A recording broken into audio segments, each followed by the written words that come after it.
Comparative vertebrate morphology, historical predecessors, evolution. Part 1. The concept of evolution is tied to the name Charles Darwin. Yet most persons are surprised to learn that Darwin was not first, nor was he ever foremost in proposing that organisms evolve.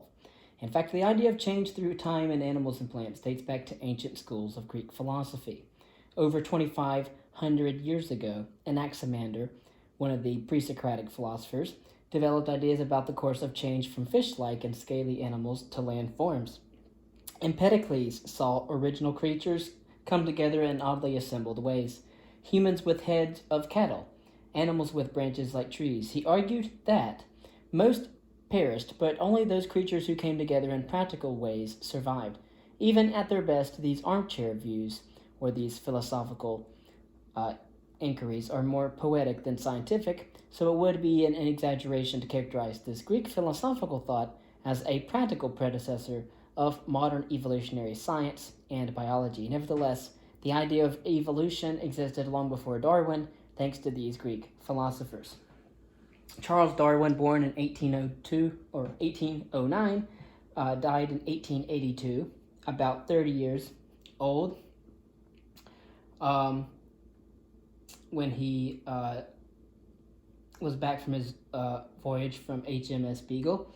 Although On the Origin of Species was still just a few notebooks in length and several decades away from publication, Darwin had several accomplishments behind him, including his account of the voyage of the Beagle, a collection of scientific observations.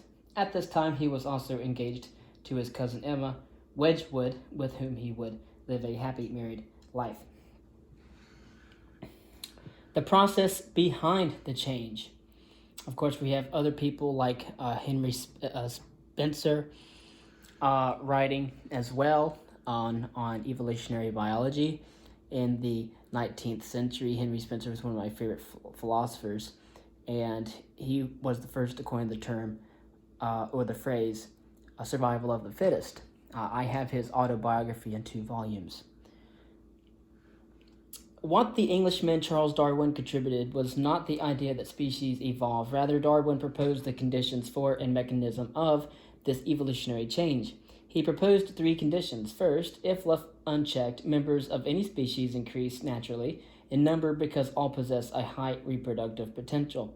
Even slow-breeding elephants, Darwin pointed out, could increase from a pair to many millions in a few hundred years.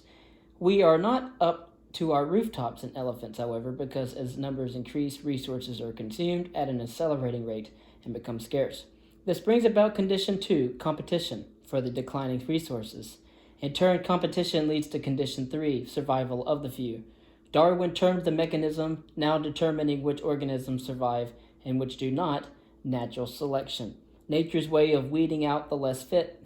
In this struggle for existence, those with superior adaptations would on average fare better and survive to pass on their successful adaptations to their offspring. Thus, descent with modification resulted from the preservation by natural selection of favorable characteristics. As simple as this sounds today, Darwin's insight was extremely profound. He performed no decisive experiment, mixed no chemicals in test tubes, ground no tissue in a blender. Rather, Darwin's insight arose from observation and reflection. The controversy over evolutionary processes emerges at one of 3 levels: fact, course, mechanism, and asks a different question at each level. The first level addresses the fact of evolution and asks if organisms change through time. Did evolution occur? The fact that evolution has occurred is today well established by many lines of evidence, from gene changes to the fossil record. But this does not mean that all controversies are over.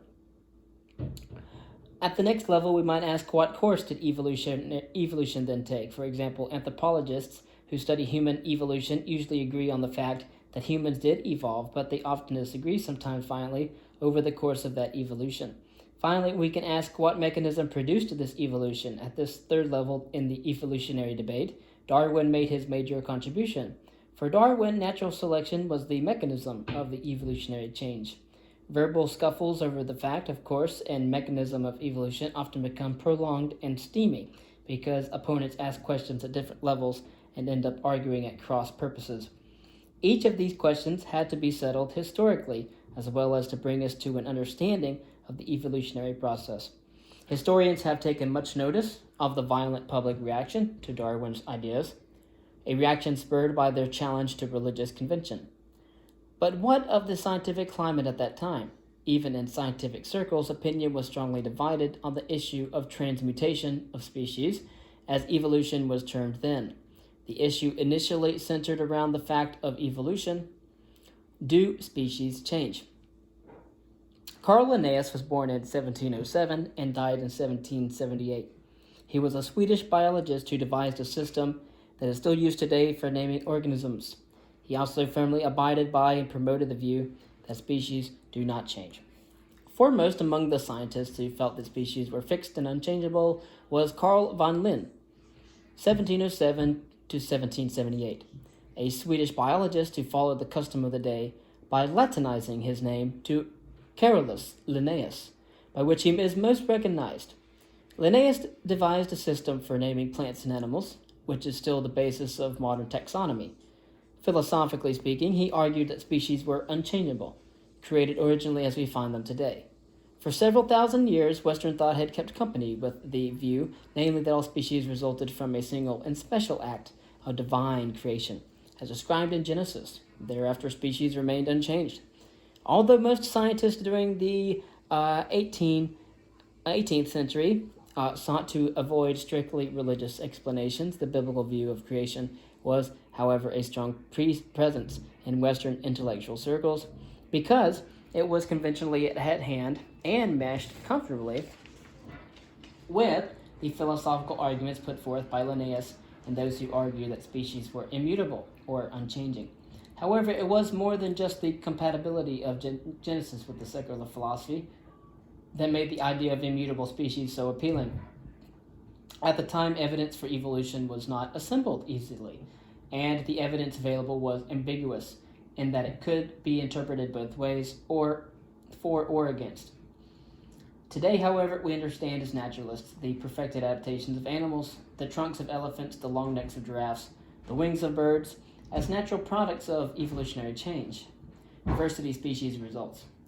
To scientists of an earlier time, however, species adaptations reflected the care exercised by the Creator. Diversity of plant and animal species was proof of God's almighty power. Animated by this conviction, many sought to learn about the Creator by turning to a study of what He had created. But one of the earliest to do so was the Reverend John Ray, 1627 to 1705, who summed up his beliefs along with his natural history in a book entitled The Wisdom of God Manifested in the Works of the Creation, 1691. He tackled the tricky question of why the divine made obnoxious creatures. To paraphrase Ray, consider lice. They harbor and breed in clothes, an effect of divine providence designed to deter men and women from sluttishness and sordidness and to provoke them to cleanliness and neatness. William Paley, 1743 to 1805, Archdeacon of Carlisle, also articulated the common belief of his day in his book, Natural Theology, or evidences of the existence and attributes of the deity collected from the appearances of nature, 1802. Louis Agassiz, 1807 to 1873, curator of the Museum of Comparative Zoology at Harvard University, found much public support for his successful work to build and stock a museum that collected the remarkable creatures that were this world's manifestations of the divine mind. For most scientists, philosophers, and lay people, there was in the biological world of species no change, thus no evolution. Even in secular circles of the mid-19th century, intellectual obstacles to the idea of evolution were formidable. J.B. de Lamarck. Among those taking the side of evolution, few were as uneven in their reputation as Jean-Baptiste de Lamarck. Most of his life, Lamarck lived on the border of poverty. He did not even hold the equivalent of a professorship later at the place where it is now known as the Muséum National d'Histoire Naturelle. Abrupt speech, inclination to argument, and strong views did little to endear Lamarck to his colleagues, yet his Philosophie zoologique, generally dismissed when published in 1809 as the musing ruminations of a poet, eventually established the theory of evolutionary descent as a respectable scientific generalization. Lamarck's idea spoke to the three issues of evolution: fact, course, and mechanism. As to the fact of evolution, Lamarck argued that species changed through time. Curiously, he sought that the simplest forms of life arose by spontaneous generation. That is, they sprang ready-made and muck from inanimate matter, but thereafter evolved onward and upward into higher forms. As to the course of evolution, he proposed a progressive change in species, along an ascending scale from the lowest on one end to the most complex and perfect, meaning humans, on the other. And as to the mechanism of evolution, Lamarck proposed that need itself produced heritable evolutionary change. When environments or behaviors changed, an animal developed new needs to meet new demands to the environment placed upon it. Needs altered metabolism, changed the internal physiology of the organism, and triggered the appearance of a new part to address these needs. Continued use of a part tended to develop that part further. Disuse led to its withering away. And as environments changed, a need arose, metabolism adjusted, and new organs were created. Once acquired, these new characteristics were passed on to offspring, and this, in summary, was Lamarck's view. It has been called evolution by means of the inheritance of acquired characteristics. Characters were acquired to meet new needs, and then inherited by future generations. While a debt is owed to Lamarck for championing the evolutionary change and so easily the route to Darwin, he also created obstacles. Central to his philosophy was the inadvertent confusion between physiology and evolution. Any person who begins and stays with a weightlifting program on a regular basis can expect to see strength increase and muscles enlarge. With added weight, need increases, therefore, big muscles appear. This physiological response is limited to the exercising individual because big muscles are not passed genetically to offspring. Charles Atlas, Arnold Schwarzenegger, and other bodybuilders do not pass newly acquired muscle tissue to their children. If their children seek large muscles, they too must start from scratch with their own training program. Somatic characteristics acquired through use cannot be inherited. Lamarck, however, wouldn't have thought otherwise. Unlike such physiological responses, evolutionary responses involve changes in an organism that are inherited from one generation to the next. We know today that such characteristics are genetically based. They arise from gene mutation, not from somatic alterations due to exercise or metabolic need. Acquired characteristics. Lamarck's proposed mechanism of inheritance of acquired characteristics failed because it confused immediate physiological response with long-term evolutionary change. Yet most lay people today still inadvertently think in Lamarckian terms. They mistakenly view somatic parts arising to meet immediate needs. Recently, a moderator of a nature program on giraffes unknowingly resorted to a Lamarckian explanation when he informed us that the origin of the long neck helped giraffes meet the needs of reaching treetop vegetation. But environmental demands do not reach into genetic material and directly produce appropriate heritable improvements to address new needs or new opportunities. Bodybuilding changes muscles, not DNA.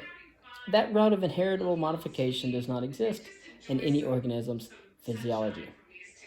The other side of the Lamarckian coin is disuse, loss of a part following loss of a need. Some fishes and salamanders live in deep caves not reached by daylight. These species lack eyes. Even if they return to the light, eyes do not form.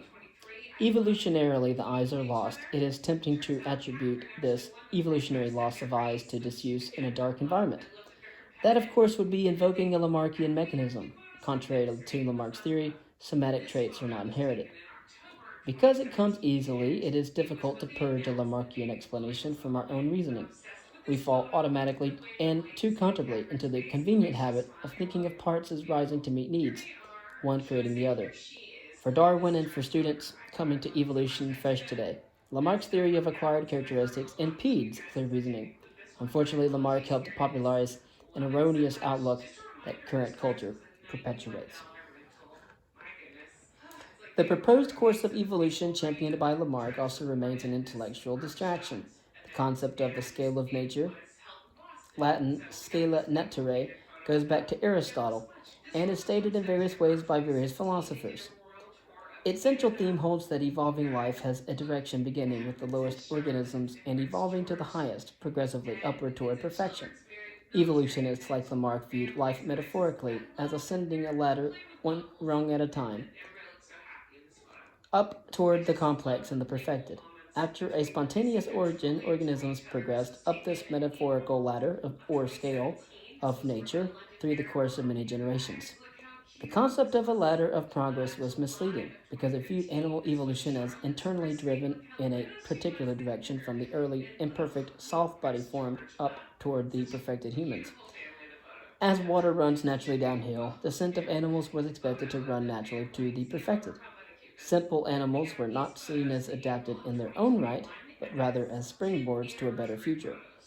The scale of nature concept encouraged scientists to view animals as progressive improvements, driven by anticipation of a better tomorrow. Unfortunately, however, remnants of this idea still linger in modern society. Certain humans are perfected in the sense of being designed to meet demands, but no more than so any other organism. Moles and mosquitoes, bats and birds, earthworms and antlers, or anteaters, all achieve an equally perfect match of parts to performance to environmental demands. It is not the benefits of a distant future that drive evolutionary change. Instead, the immediate demands of the current environment shape animal design. The idea of perfection, rooted in Western culture, is perpetuated by continued technological improvements. We bring it unnoticed, like excess intellectual baggage, into biology that clutters our interpretation of evolutionary change. When you use the terms lower and higher, we risk perpetuating this discredited idea of perfection. Lower animals and higher animals are not poorly designed and better designed, respectively. Lower and higher refer only to order of evolutionary appearance. Lower animals evolved first, higher animals raised after them. Thus, to avoid any suggestion of increasing perfection, many scientists prefer to replace the terms lower and higher with the terms primitive and derived, to emphasize only the evolutionary sequence of appearance, early and latter, respectively. To Lamarck and other evolutionists of his day, nature got better, animals improved as they evolved up the evolutionary scale, and thus Lamarck's historical contribution to evolutionary concepts was double-sided. On the one hand, his ideas presented intellectual obstacles. His proposed mechanism of change, inheritance of acquired characteristics, confused physiological response with evolutionary adaptation, and by championing a flawed scale of nature, he diverted attention to what supposedly drove animals to a better future, rather than to what actually shaped them in their present environment. On the other hand, Lamarck vigorously defended the view that animals evolved, and for many years textbooks have been harsh in their treatment of Lamarck, probably to ensure that his mistakes were not acquired by modern students. However, it is also important to give him his place in the history of evolutionary ideas. By arguing for change in species, Lamarck helped blunt the sharp anti-evolutionary dissent of contemporaries such as Linnaeus, gave respectability to the idea of evolution, and helped prepare the intellectual environment for those who would solve the question of the origin of species. Next, we will talk about, in part 2, natural selection, A.R. Wallace. We'll talk about Darwin, critics and controversy. Next, we'll go over the historical predecessors of morphology. We will learn terms such as evolutionary morphology, phylogeny. We will learn about dendrograms, and planograms, phylogenetic systematics, or what is commonly termed cladistics. Go over some paleontology around that, some fossilization and fossils, and go over some geological time, taphonomy, stratigraphy, radiometric dating, and finally we'll cover geological ages. And that will end the first chapter, and then we'll continue on to the next chapter. This has been a reading of the International Student Edition for Vertebrates, Comparative Anatomy, Function, Evolution. It's the 8th edition by McGraw-Hill Education, written by Kenneth V. Cardong. Publication 2019. Yeah, 2019.